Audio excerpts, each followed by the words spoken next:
Em 485 a.C., quando conquistada pelos babilônios, Israel era uma terra árida, onde os poucos camponeses que a habitavam davam duro para sobreviver. Esta era a terra que Deus havia prometido para Abraão, Isaque e Jacó, e aos seus descendentes para sempre. Toda a terra que você está vendo, darei a você, Abraão, e a sua descendência para sempre. A terra não poderá ser vendida definitivamente, porque ela é minha. O povo que orgulhosamente habitava a terra prometida foi dizimado, espalhado e levado à Babilônia, onde passou 70 anos, conforme predito por Jeremias. Toda esta terra se tornará uma ruína desolada, e vocês estarão sujeitos ao rei da Babilônia durante 70 anos. Muitos judeus haviam voltado a Jerusalém para reerguer o templo, mas o resto da cidade estava em ruínas, suas paredes derrubadas e portões queimados.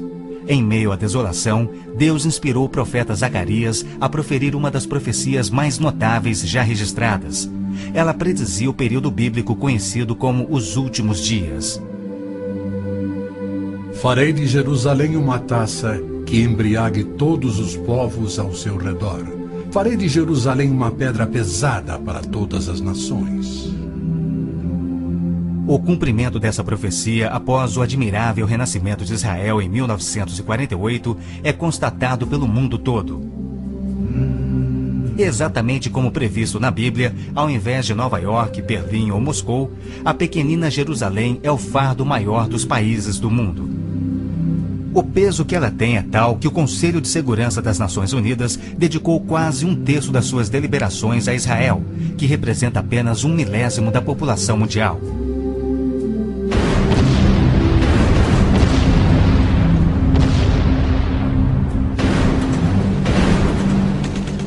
Jerusalém não seria o problema número 1 das Nações Unidas se a nação de Israel fosse facilmente intimidada, mas os seus militares são os melhores do mundo.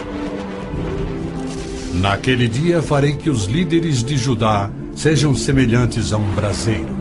Eles consumirão todos os povos ao redor. O Senhor protegerá os que vivem em Jerusalém.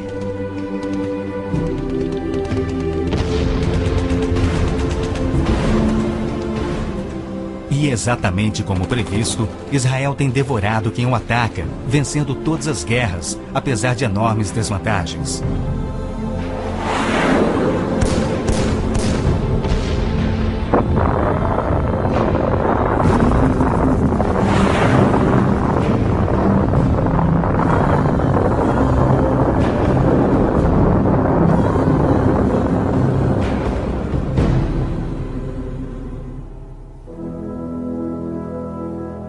O anjo Gabriel revelou a Daniel que Jerusalém seria reconstruída e que após 483 anos viria o Messias. E que seu próprio povo, o povo de Israel, o rejeitaria e o crucificaria. Que a cidade e o templo ficariam outra vez em ruínas. E foi assim que aconteceu. Depois o ungido será morto e já não haverá lugar para ele. A cidade e o lugar santo, o templo, serão destruídos pelo povo do governante que virá. Jesus entrou em Jerusalém no dia exato da profecia. Foi aclamado como Messias e depois rejeitado. Jesus mesmo profetizou: Eu lhes garanto que não ficará aqui pedra sobre pedra. Serão todas derrubadas. E serão levados como prisioneiros para todas as nações. No ano 70 DC, exatamente como Cristo previu, os exércitos romanos, sob Tito, saquearam Jerusalém, derrubaram o templo de Herodes e não deixaram pedra sobre pedra. Mais de 1 milhão de judeus foram mortos e o remanescente espalhado pelas nações. Vocês serão desarraigados da terra em que estão entrando para dela tomar posse. Então o Senhor os espalhará pelas nações, de um lado ao outro da terra. Os profetas de Israel também previram o antissemitismo, que perseguiria os judeus por toda parte. Vocês serão motivo de horror e objeto de zombaria e de riso para todas as nações. Espalhados entre as nações, os judeus têm sido odiados, perseguidos e mortos como nenhum outro povo, enquanto a estéril terra de Israel permaneceu de luto. Após sua visita em 1867, o escritor Mark Twain escreveu: Belém, a terra em que os anjos cantaram não é habitada por criatura alguma.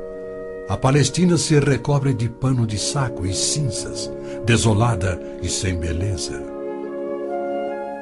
Em outra de suas profecias admiráveis, Jesus declarou: Jerusalém será pisada pelos gentios, até que os tempos deles se cumpram.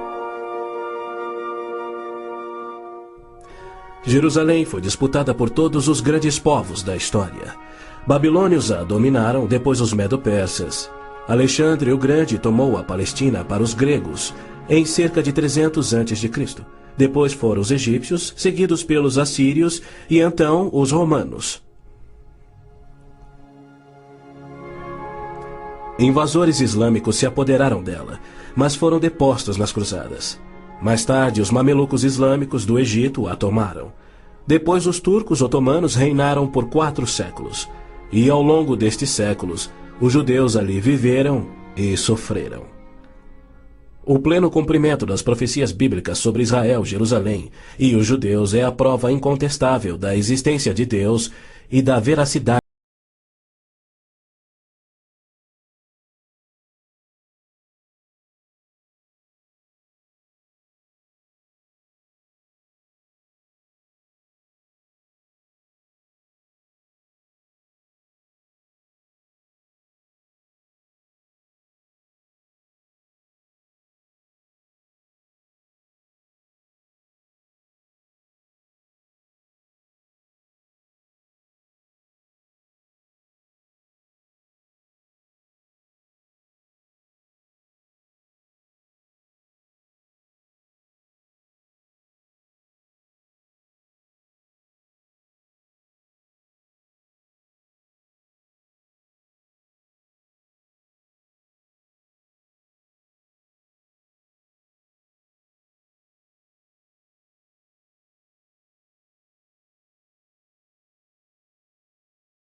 bilhões de dólares em ouro e dinheiro roubado das vítimas judias. No final da Segunda Guerra, a promessa de Deus de retornar o seu povo à Terra Prometida parecia mais absurdamente ilógica do que nunca. 6 milhões de judeus perderam a vida no Holocausto de Hitler, um fato que muitos continuam a negar. Embora Adolf Eichmann relatou, enquanto prisioneiro, que o massacre dos judeus foi o maior de todos os crimes, a maior dança funesta da história da humanidade.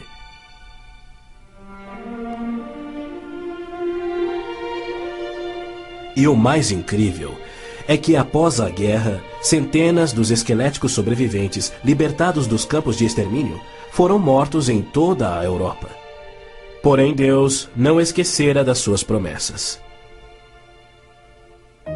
De 1945 a 1948, apesar de um cruel bloqueio naval inglês, 10 navios antigos contrabandearam 70 mil sobreviventes do Holocausto para dentro da Terra Prometida. Nas palavras de um dos sobreviventes, os velhos navios e a frota britânica eram ameaças menores que a vida na Europa. Pela primeira vez em anos tínhamos um propósito, a criação de um Estado judeu. Milhões de judeus têm voltado a Israel oriundos de mais de 100 países. A existência de Israel hoje, na Terra Prometida, é incontestavelmente uma obra de Deus. Vejam, eu os trarei da terra do norte e os reunirei dos confins da terra. Aquele que dispersou Israel o reunirá. Em novembro de 1947, as Nações Unidas adotaram a sua Resolução 181. Ela dividia a Palestina, dando 18% aos judeus e 82% aos árabes.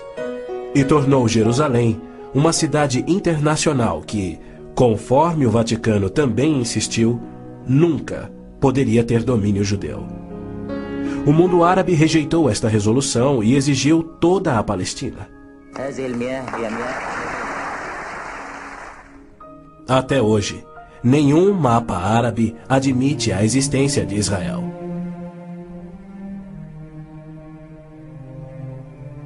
Em 14 de maio de 1948, Israel declarou sua independência. E foi imediatamente invadido por 6 nações árabes. Seus soldados eram várias vezes mais numerosos que os colonos judeus e tinham superioridade indiscutível em armas, tanques e aviões.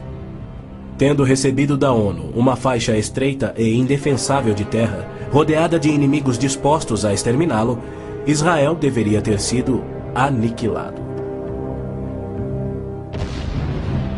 Porém, para a surpresa do mundo inteiro, que torcia para os seus inimigos, os colonos israelenses derrotaram os que buscavam destruí-los, exatamente como Deus prometera. E assim tem acontecido em guerra após guerra, à medida que seus inimigos têm tentado aniquilar Israel. Sim, é isto mesmo. A aniquilação é o seu propósito declarado. Os muçulmanos têm como dever religioso a exterminação dos judeus. Eles sonham com sua destruição e promovem festividades para honrar os assassinos dos inocentes cidadãos de Israel. O fundamentalismo islâmico começa a varrer o nosso mundo. O próprio Maomé declarou: A última hora não virá antes que os muçulmanos lutem contra os judeus e os muçulmanos os matem. Mas por que a imprensa chama os terroristas muçulmanos de radicais e extremistas? Na verdade, eles apenas estão sendo fiéis ao islamismo. O Corão ordena: Não tomeis por confidentes amigos os judeus nem os cristãos. Matai os idólatras, os não muçulmanos, onde quer que os acheis. Capturai-os, acossai-os e espreitai-os. Líderes muçulmanos, religiosos e políticos ameaçam os judeus como fazia Hitler na TV, pelo rádio e alto-falantes nas ruas e nas mesquitas. Quando Gaddafi brada: a batalha de Israel será tal que Israel deixará de existir, ele fala por todos. O extermínio de Israel é transmitido aos muçulmanos desde o aleitamento. Um ministro da educação da Síria escreveu: O ódio com que doutrinamos as mentes dos nossos filhos desde o parto é sagrado. Um livro-texto de adolescentes egípcios declara: Israel não viverá se os árabes forem firmes no seu ódio. E um livro de pré-adolescentes diz: Os árabes não desistem de trabalhar em prol do extermínio de Israel. É uma loucura Israel tentar firmar acordos de paz com inimigos como estes, mas a pressão mundial o obriga a isto. Na Guerra de Yom Kippur de 1973, milhares de tanques atravessaram simultaneamente o Sinai, oriundos do Egito, e descendo o Golã a partir da Síria num ataque surpresa cuidadosamente orquestrado. As forças militares de Israel estavam todas de licença, celebrando a mais sagrada de suas festas religiosas, levando, portanto, 3 dias para que se mobilizassem. 300 mil israelenses enfrentaram 1,2 milhões de árabes. Escapando por um fio da derrota, Israel sofreu pesadas baixas. Mas, em cumprimento incontestável da admirável profecia de Zacarias, de que as tropas judias seriam como fogo que consumiria as nações vizinhas, Israel expulsou os seus inimigos. Em retaliação por ter se defendido, 61 nações romperam relações diplomáticas com Israel, enquanto nenhuma nação repreendeu os árabes por seu ataque surpresa. Este tenso e custoso estado de alerta de Israel tem sido manipulado de modo a acusá-lo de perpetrador de violência infundada contra vizinhos amantes da paz. O antissemitismo é uma força motriz da mídia mundial, que é muito influenciada pelo dinheiro do petróleo. Não se veicula nenhuma crítica aos árabes e suas repetidas ameaças de extinção de Israel. Quando Israel deportou 400 terroristas do Hamas e do Jihad Islâmico por terem matado e mutilado centenas de seus civis, foi criticado pela mídia internacional e censurado pelas Nações Unidas. Mas quando o Kuwait deportou 300 mil palestinos, em sua maioria civis inocentes, a mídia fez pouco caso e as Nações Unidas ignoraram o fato. As Nações Unidas são flagrantemente pró-árabes e contra Israel. As chamadas Forças de Paz das Nações Unidas no Líbano abrigaram terroristas da OLP, ofereceram suas instalações para treinar terroristas, forneceram equipamento militar e auxiliaram as equipes de terroristas a caminho de atacarem Israel. Quando Israel se viu pressionado a ponto de invadir o sul do Líbano para expulsar a OLP, descobriu na área das Nações Unidas estoques suficientes de armamentos para sustentarem uma invasão de 1 milhão de homens. E a maioria, incrivelmente, era avançada demais para ser operada pela OLP e era obviamente destinada a uma invasão soviética.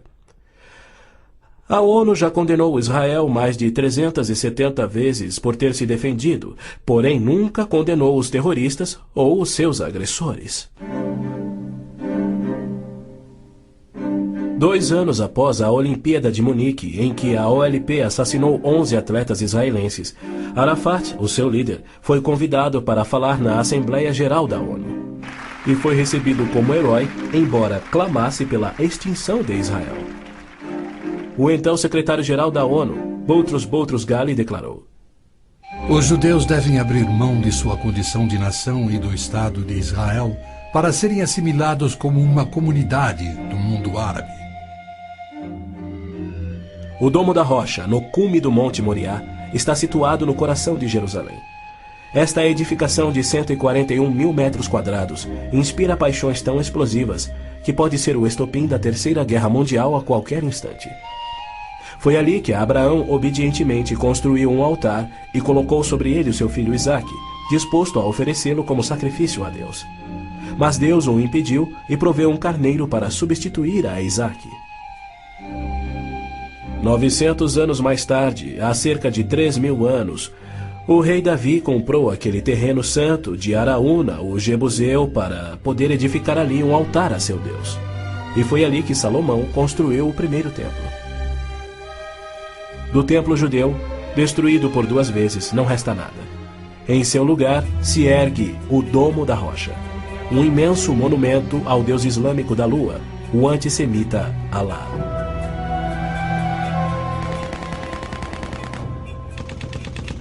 Em 1967,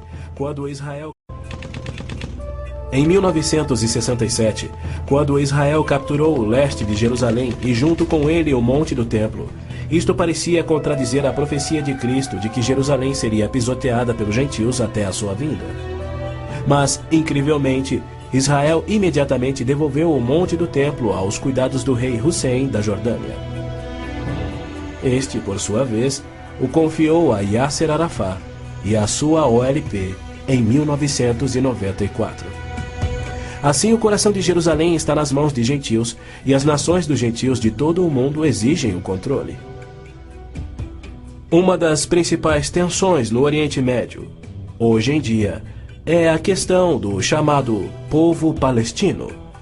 A Organização de Libertação da Palestina, a OLP, liderada por Yasser Arafat desde 1969, alega representar os palestinos.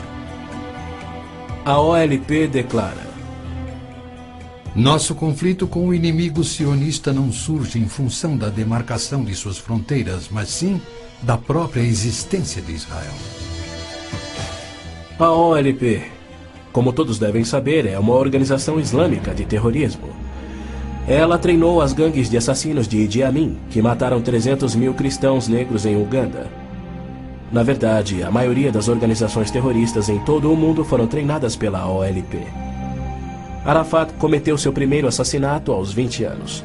Sob sua liderança, a OLP se tornou a maior, a mais rica, a mais violenta e a mais sangrenta das organizações terroristas já conhecidas. Em 1970, a OLP tinha 55 bases na Jordânia, e seu terrorismo contínuo contra os civis jordanianos era tão maligno que o rei Hussein a atacou com suas tropas de beduínos, e após semanas de sangrentas batalhas, expulsou a OLP para o Líbano. Ali, a OLP aniquilou as cidades cristãs de Damour, Beit Malá, Tal Abbas e outras. A mídia fez vistas grossas ao seu reinado de terror no Líbano. A imprensa internacional foi ameaçada e se manteve em silêncio. Os que ousaram divulgar a verdade tiveram mortes brutais. Larry Buckman e Sean Tulan, da TV ABC, Mark Trion, da rádio belga Livre, Robert Pfeffer, da revista Der Spiegel, e outros. Cerca de 300 mil civis libaneses foram mortos e mais de 100 mil das jovens sobreviventes foram engravidadas por estupros da OLP antes que Israel a expulsasse. Porém, novamente, Israel foi censurado. Ladies and gentlemen, Mr. Arafat, Chairman of the Executive Council of the Palestine Liberation Organization, His Excellency Yitzhak Rabin, Prime Minister of Israel, the President of the United States. Quaisquer tratados de paz com a OLP têm como propósito único enganar Israel. O modelo que os muçulmanos seguem hoje foi dado por Maomé. Em 628, ele firmou um tratado de paz de 10 anos com sua tribo Quraysh, em Meca. 2 anos mais tarde, ele atacou Meca, matando os homens e escravizando as mulheres e crianças.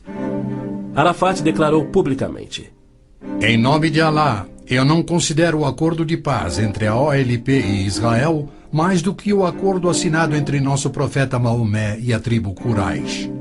A paz para nós implica na destruição de Israel. O primeiro passo é fingir a paz para ganhar territórios dentro de Israel, de onde possa lançar sua destruição final. Por incrível que pareça, Arafat e seus assassinos da OLP têm sido eximidos e celebrizados pela mídia mundial. Este criminoso, impiedoso e sadista recebeu um prêmio Nobel da Paz e é honrado como campeão da justiça em prol do oprimido povo palestino. Palestinos? Nunca houve palestino, seja povo, nação, língua, cultura, religião ou economia. As alegações de serem descendentes de um povo palestino que supostamente habitou uma terra chamada Palestina por milhares de anos não passa de uma mentira intencional. A terra era chamada Canaã e era habitada por cananeus. E o que fora Canaã tornou-se a terra de Israel quando Deus a entregou ao seu povo. Porém, uma história revisada que oculta a verdade é promovida nas melhores enciclopédias e livros, incluindo publicações cristãs. Aqueles que hoje se denominam palestinos são árabes, por berço, língua, religião islâmica e cultura. A origem do termo Palestina provém dos filisteus, os arqui-inimigos do antigo Israel. Em 130 d.C., os romanos reconstruíram Jerusalém como uma cidade pagã, tendo um templo de Júpiter no lugar do templo judeu. Provocados à rebelião, 500 mil de judeus foram mortos e milhares escravizados. Os romanos, irados, renomearam a terra de Israel, batizando-a de Síria-Palestina. Assim surgiu o termo palestino. Dali em diante, os judeus que ali viviam foram chamados de palestinos. Na Segunda Guerra, o exército britânico tinha uma brigada palestina composta por voluntários judeus. A Orquestra Sinfônica da Palestina era de judeus, assim como o Palestine Post era um jornal de judeus. Em 1948, árabes fugidos de Israel começaram a alegar que eles eram os verdadeiros palestinos e que a terra de Israel sempre lhes pertencera. E a mídia mundial promove essa mentira. Mas a verdade é que em 1948 os árabes ocupavam meros 3% da Palestina. Enquanto que a posse de Israel data de 4.000 anos de quando Abraão adquiriu a caverna Macpela em Hebrom. Ali Abraão sepultou sua esposa Sara, e ali estão enterrados Abraão, Isaque, Rebeca, Jacó e Lia. Em Hebrom, Davi foi coroado rei. É um lugar sagrado para os judeus e não tem nada a ver com os árabes ou com o Islã. E ainda assim os muçulmanos ignoram a presença contínua dos judeus por 3.000 anos e dizem que Hebrom é sua. Construíram uma mesquita e estão determinados a expulsar todos os residentes judeus. Há meio século, o mundo convive com o problema de centenas de milhares dos autodenominados refugiados palestinos da guerra pela independência em 1948. Em mais uma mentira típica, a mídia internacional acusa os judeus de impiedosamente desalojarem a população nativa. Mas, na verdade, foi o alto comando árabe que os instruiu por rádio a deixar rapidamente a Palestina enquanto eles massacrariam os judeus. Uns 350.000 fugiram. Muitos ficaram. Os que ficaram hoje são cidadãos israelenses e atualmente compõem uns 16% do eleitorado de Israel. A Jordânia anexou o território palestino designado pela ONU, expeliu todos os judeus, destruiu as sinagogas judaicas e renomeou de margem ocidental as terras conhecidas por Judéia e Samaria desde os tempos bíblicos. Apesar dos milhões de dólares em jazidas de petróleo e uma área terrestre 700 vezes maior do que a de Israel, as nações árabes se recusam a aceitar quaisquer refugiados de 48 e a dar-lhes vida normal. Somando milhões devido à sua alta taxa de natalidade, hoje eles são restritos a vergonhosos acampamentos de refugiados em Gaza, Jordânia, Líbano, Síria e na margem ocidental. Estes infelizes são mantidos assim para que seu infortúnio seja exibido como propaganda. Por outro lado, o recém-formado Estado de Israel, cuja população somava 600.000, absorveu rapidamente 820.000 refugiados judeus que fugiam das terras árabes, onde por 13 séculos, desde o advento do islamismo, eram sujeitados a surras e cusparadas nas ruas e mercados. Centenas foram brutalizados ou mortos pelos muçulmanos em surtos imprevisíveis de violência e tiveram suas posses confiscadas. O renascer de Israel propiciou um refúgio acolhedor para o qual fugiram. Israel já assimilou milhões de imigrantes. Mais de 1 milhão de refugiados ficaram sob o domínio de Israel nos acampamentos em 1967, na Guerra dos 6 Dias. Israel lhes oferece terras estatais, eletricidade, água, esgoto, pavimentação e escolas, e já construiu 9 complexos residenciais para abrigar 10.000 famílias. As nações árabes, incrivelmente, se opõem ao auxílio que Israel oferece aos seus refugiados. Ainda mais incrível é que as Nações Unidas adotam anualmente as seguintes surpreendentes resoluções. A Assembleia Geral exige que Israel desista da reintegração dos palestinos na faixa de Gaza. A Assembleia Geral conclama novamente a Israel para que se retraia de quaisquer ações destinadas à reintegração dos refugiados palestinos. Se formos analisar a história, Jerusalém sempre foi a capital de Israel e seus reis. Hoje em dia, cedia ao seu parlamento. Porém, embaixadas estrangeiras se situam em outros pontos. Segundo o ministro das Relações Exteriores do Vaticano, em visita a Israel em 98, a presença de Israel no lado oriental de Jerusalém constituía uma ocupação ilegal. Em março de 1999, Israel foi advertido que a União Europeia não reconhecia a sua soberania sobre Jerusalém. Numa bula papal do Jubileu de 2000, o Papa João Paulo II rejeitou novamente a soberania israelense sobre Jerusalém. Em fevereiro de 2000, o Vaticano assinou um acordo com a OLP no qual se pedia garantias internacionais de que Jerusalém fosse mantida sob controle internacional.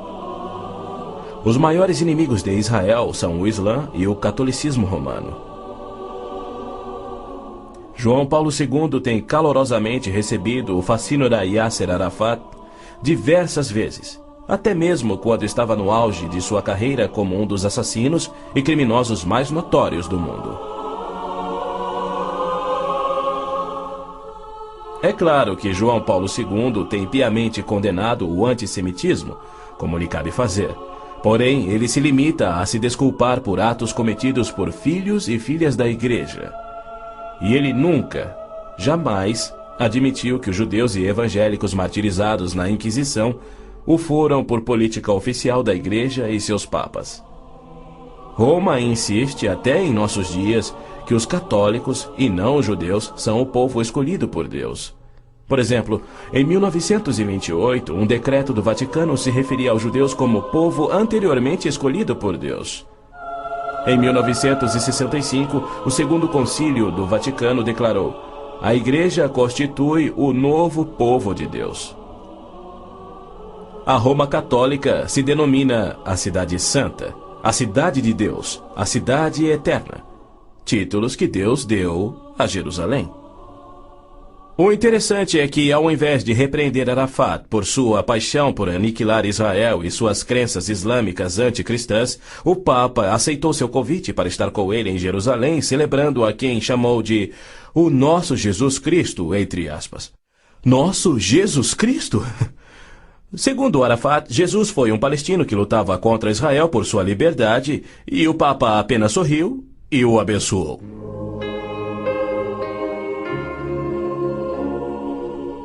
Os judeus culpam a Cristo e aos cristãos pelo antissemitismo do catolicismo romano. Mas o catolicismo, com seu falso evangelho de obras, sacramentos, purgatório e indulgências, não representa o cristianismo bíblico. Nenhum cristão verdadeiro poderia ser antissemita. Jesus foi um judeu. Inclusive, a Igreja Católica matou muito mais evangélicos do que judeus. O Papa Inocêncio III massacrou por completo a cidade de Béziers, na França. Morreram cerca de 60 mil cristãos albigenses. E segundo o Papa, foi o auge do seu papado. Os exércitos dos papas levaram um século para exterminar os albigenses e o mesmo destino foi imposto aos valdenses, huguenotes, husitas e outros. No massacre de São Bartolomeu foram chacinados 70 mil huguenotes, mais 200 mil foram mortos depois e 500 mil fugiram da França para salvar a vida. E como estes, há muitos outros exemplos. Hitler não assassinaria os 6 milhões de judeus se os séculos do antissemitismo romano não tivessem preparado o caminho. Em 26 de abril de 1933, Hitler relembrou aos representantes do Vaticano, Bispo Börning e Monsenhor Steinmann, que por 15 séculos Roma considerara os judeus parasitas a serem exterminados, e que ele lhes oferecia uma solução final para o problema dos judeus. Antes de se tornar o Papa Pio XII, o cardeal Eugênio Pacelli, núncio papal da Alemanha, entregou dinheiro do Vaticano a Hitler para formar o partido nazista. Ao se tornar Papa, Pacelli enviou uma mensagem de apoio ao Führer. Ao ilustre Herr Adolf Hitler, Führer e chanceler do Reich alemão. É com grande prazer que recordamos os muitos anos passados na Alemanha como núncio apostólico, ocasião em que fizemos de tudo para estabelecer relações harmoniosas entre a Igreja e o Estado. Agora, suplicamos ainda mais fervorosamente para alcançarmos este alvo. Era 1939 e os abusos de Hitler, bem como suas intenções para os judeus, já eram conhecidos em todo o mundo.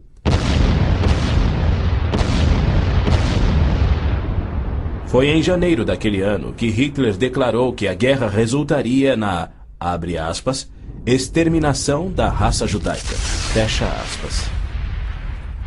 Die Völker noch einmal in einen Weltkrieg zu stürzen, dann wird das Ergebnis nicht der Sieg des Judentums sein, sondern die Vernichtung der jüdischen Rasse in Europa.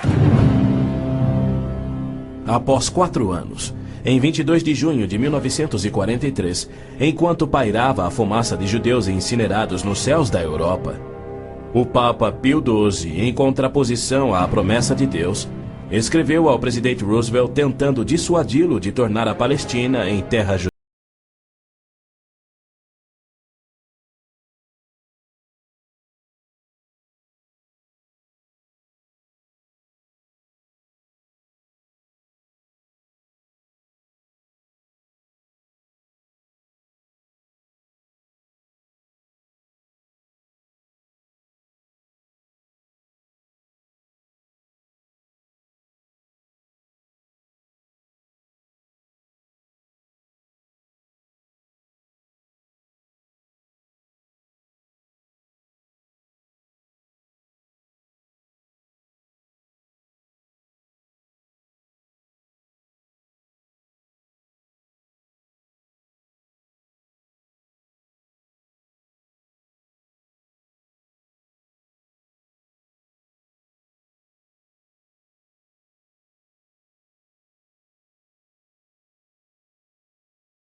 As famosas guerras da apostasia.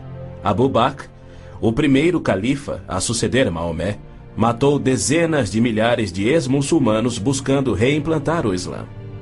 Até o início do século VIII, os ferozes guerreiros do Islã haviam tomado a maioria do Oriente Médio, muito da África e haviam quase conquistado a Europa. A violenta natureza do Islã é vista ainda hoje em multidões bradando "Allah é grande" e infligindo terror e morte sobre os não-muçulmanos. O Islã está por trás da maior parte do terrorismo no mundo. Hoje em dia, multidões muçulmanas periodicamente massacram milhares de cristãos, queimando e saqueando as suas terras.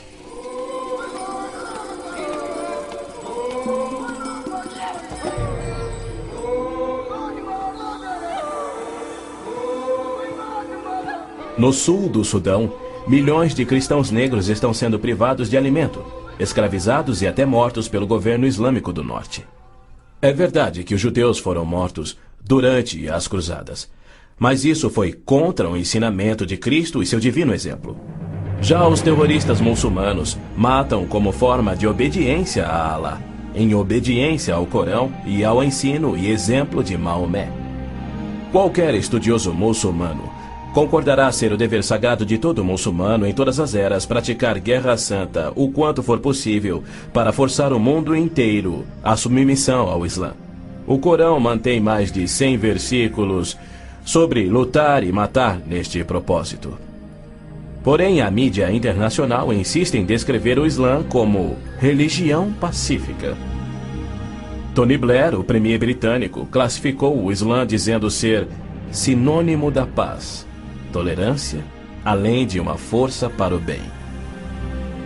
Muitos políticos de destaque no Ocidente têm elogiado o Islã e seus caminhos pacíficos, e líderes religiosos também.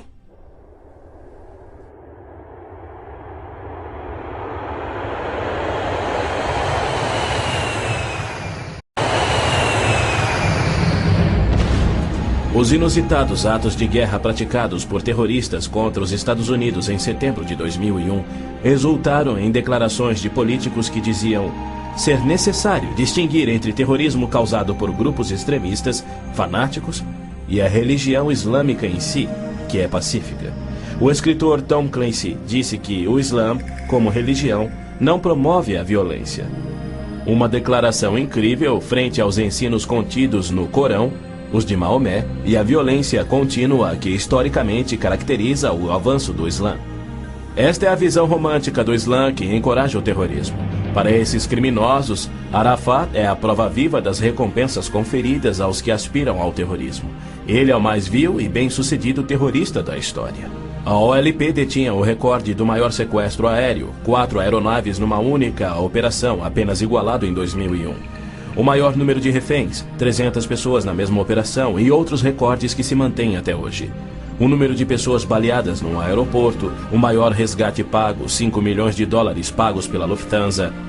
A maior diversidade de alvos, 40 aeronaves de passageiros civis, 5 navios de passageiros, 30 embaixadas ou missões diplomáticas, além de incontáveis fábricas, depósitos de combustível, etc, etc, etc.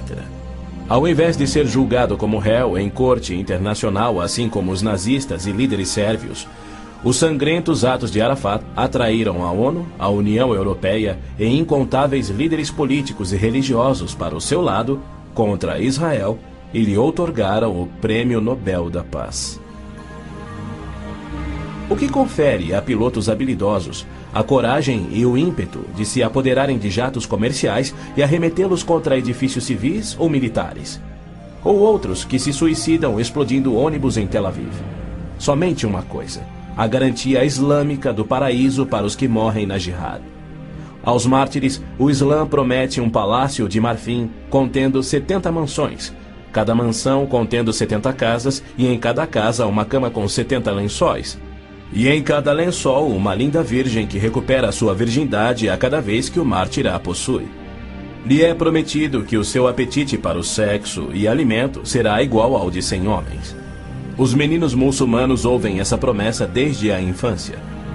Ela lhes confere a coragem inconsequente que os faz treinar e executar ações terroristas suicidas para infligir morte e destruição sobre os chamados inimigos de Alá. Quando este mundo reconhecerá que o Islã é que é o culpado? E quando os muçulmanos que desprezam o terrorismo perceberão estarem seguindo uma religião terrorista, conforme a história comprova? Os muçulmanos têm continuamente se torturado, se combatido e se matado. Nos 8 anos de guerra entre o Irã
o Deus do Corão, chamado Alá. 12 vezes no texto bíblico, Deus refere-se a si mesmo como o Deus de Abraão, o Deus de Isaque e o Deus de Jacó. Então, Javé declarou a Moisés: diga aos israelitas, o Senhor, o Deus dos seus antepassados, o Deus de Abraão, o Deus de Isaque, o Deus de Jacó enviou-me a vocês. Esse é o meu nome para sempre, nome pelo qual serei lembrado de geração em geração. É Satanás que tem inspirado 3.000 anos de antissemitismo. Se os judeus fossem destruídos, o Messias não poderia nascer. Mesmo após a vinda de Cristo, se Satanás destruísse os judeus, Javé seria um mentiroso, incapaz de cumprir sua promessa de restaurar a terra a Israel, para que dali Cristo reinasse no trono de Davi na sua segunda vinda. A integridade de Deus tem a ver com a sobrevivência de Israel. Embora não conste uma única vez no Corão, há mais de 800 menções de Jerusalém na Bíblia. Dela é dito repetidas vezes ser o local em que Javé, o Deus da Bíblia, estabeleceu o seu nome para sempre. Yasser Arafat alega que Jerusalém tem sido uma cidade árabe há milhares de anos, quando na realidade ela nunca o foi. Em julho de 1889, constou no jornal Pittsburgh Dispatch que, dos 40.000 habitantes de Jerusalém, 30.000 eram judeus e a maioria do restante era cristã. Quando Israel declarou sua independência em 1948, havia 100.000 judeus vivendo na Jerusalém antiga. Ela foi fundada há 3.000 anos por Davi, o grande rei de Israel, e se manteve uma cidade judia desde então. Não é à toa que mais de 40 vezes a Bíblia se refere a Jerusalém como sendo a cidade de Davi. Ali Deus estabeleceu o trono de Davi para sempre. E naquele trono, o Messias, descendente de Davi, deverá reinar sobre Israel e o mundo. O Senhor Deus lhe dará ao Messias o trono de seu pai Davi, e ele reinará para sempre sobre o povo de Jacó. Jerusalém é um cálice de tontear porque líderes mundiais rejeitam o Deus bíblico e seu plano de paz para Jerusalém e o mundo. A insistência do Vaticano e da ONU de que Jerusalém deve ser uma cidade internacional e dos muçulmanos que dizem que ela lhes pertence constituem desafios ao Deus de Abraão, Isaque e Jacó, assim como a paixão muçulmana pela destruição de Israel. As nações muçulmanas estão se armando com mísseis capazes de portar ogivas químicas e biológicas, além de nucleares. Certamente não são armas de defesa. Todo mundo sabe que tem um propósito único: chover morte e destruição sobre Israel. A Síria já fabricou milhares de ogivas químicas, tem vastos estoques de armas biológicas e triplicou seu poderio militar e aéreo desde a Guerra de Yom Kippur em 1973. Israel também tem armas nucleares, atualmente posicionadas em modernos submarinos, e certamente não seria vencido sem utilizá-los.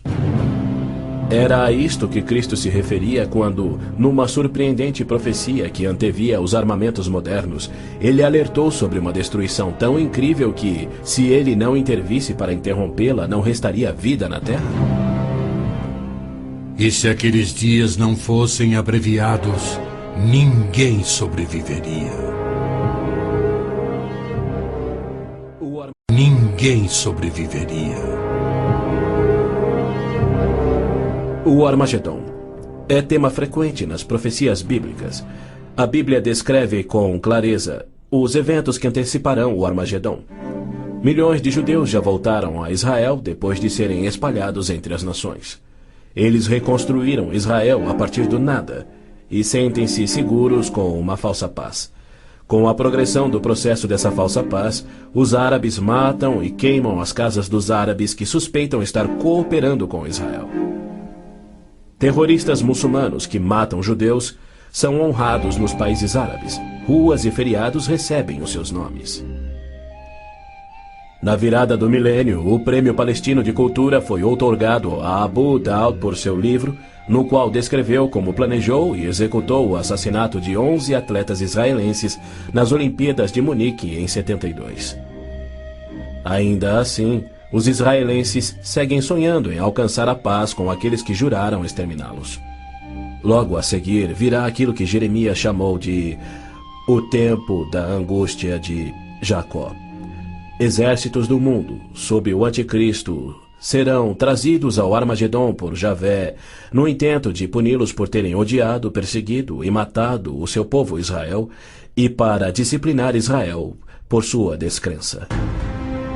Você, anticristo, avançará contra Israel, o meu povo, nos dias vindouros. Trarei você contra a minha terra para que as nações me conheçam, e todas as pessoas da face da terra tremerão diante da minha presença. Reunirei todos os povos para lutarem contra Jerusalém. Depois, o Senhor sairá para a guerra contra aquelas nações. As frases "a minha presença" e "o Senhor sairá para a guerra" indicam que Deus mesmo virá salvar Israel no Armagedon. Zacarias diz: Deus virá como um homem ressurreto que foi traspassado.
Em 9 semanas de anos, ou seja, 483 anos, o Messias viria e seria morto. O tempo seria contado a partir da data em que o rei da Babilônia concedeu a autorização para a reconstrução de Jerusalém. A partir da promulgação do decreto que manda restaurar e reconstruir Jerusalém, até que o ungido, o líder, venha, haverá 7 semanas e 62 semanas. Neemias diz ter recebido autorização para a reconstrução de Jerusalém no mês de Nissan do 20º ano do rei Artaxerxes, ou seja, em 445 a.C. No domingo, 6 de abril de 32 DC, dia em que se completavam exatos 483 anos, hoje o chamado Domingo de Ramos, Jesus entrou em Jerusalém. Não num cavalo branco, conduzindo uma insurreição contra Roma, como os autoproclamados messias tentaram e os judeus queriam, mas num jumento, humildemente trazendo a salvação dos pecados, conforme Zacarias havia predito. Alegre-se muito, cidade de Sião. Exulte, Jerusalém. Eis que o seu rei vem a você, justo e vitorioso, humilde e montado num jumento, um jumentinho, cria de jumenta. Foi no dia 10 de Nissan, que era o dia em que os cordeiros pascais eram tirados do rebanho, que Jesus entrou em Jerusalém e apresentou ele mesmo ao seu povo. 4 dias mais tarde, quando Israel sacrificava os cordeiros, ele, o Cordeiro de Deus, cravado numa cruz, se entregou pelos pecados do mundo, cumprindo a profecia de Moisés. No 14º dia do mês, quando toda a comunidade de Israel irá sacrificar o cordeiro ao pôr do sol. É fato histórico indiscutível que Jesus entrou em Jerusalém num jumento no dia profetizado, foi aclamado como Messias, foi rejeitado por Israel e crucificado conforme os profetas haviam predito. Como resultado, foram postergados os planos que Deus tinha para Israel na 70ª semana de Daniel. Hoje vivemos na época que Cristo chamou de Tempos dos Gentios, pois Jerusalém é uma cidade internacional dominada por não-judeus. E Cristo tem construído a sua igreja, composta tanto por judeus quanto gentios que creem em seu nome. Somente quando esta igreja for arrebatada para os céus, conforme prometido por Cristo, é que terá início a 70ª semana de Daniel. Israel tem profundos problemas espirituais e morais, há hostilidade entre judeus religiosos e seculares e uma desilusão crescente com o judaísmo, especialmente entre a juventude. Israel sofre com drogas, pornografia, prostituição, juventude rebelde, estupros, roubos e assassinatos. Israel precisa se voltar em arrependimento para o Deus de Abraão, Isaque e Jacó. Mas os rabinos nada têm para oferecer aos pecadores arrependidos. Exatamente como Oséias profetizou, eles não fazem sacrifícios pelo pecado há 1900 anos, pois não têm um templo. Pois os israelitas viverão muitos dias sem rei e sem líder, sem sacrifício. Foi Deus quem profetizou essa condição. Por que ele permitiria que seu povo escolhido ficasse sem sacerdócio e sem templo no qual oferecer os sacrifícios pelos pecados que ele havia ordenado? Isso só faz sentido se o sacrifício de Cristo na cruz cumpriu todos os sacrifícios do Velho Testamento que já não são mais necessários. Caso contrário, Deus abandonou o seu próprio povo e todo o mundo sem recurso para o pecado. E isso ele nunca faria. As escrituras hebraicas contêm mais de 300 profecias, indicando quando e onde o Messias nasceria e como reconhecê-lo quando ele viesse. Cada uma destas foi especificamente cumprida ao pé da letra na vida, morte e ressurreição de Jesus de Nazaré. Se ele não for o Messias, então não existe o Messias. Pois foi Cristo que, no dia exato revelado pelo anjo Gabriel a Daniel, entrou em Jerusalém num jumento, foi aclamado Messias, depois rejeitado e crucificado conforme profetizado. Segundo as escrituras do próprio povo de Israel, aqueles que esperam a primeira vinda do Messias já estão atrasados em 1900 anos.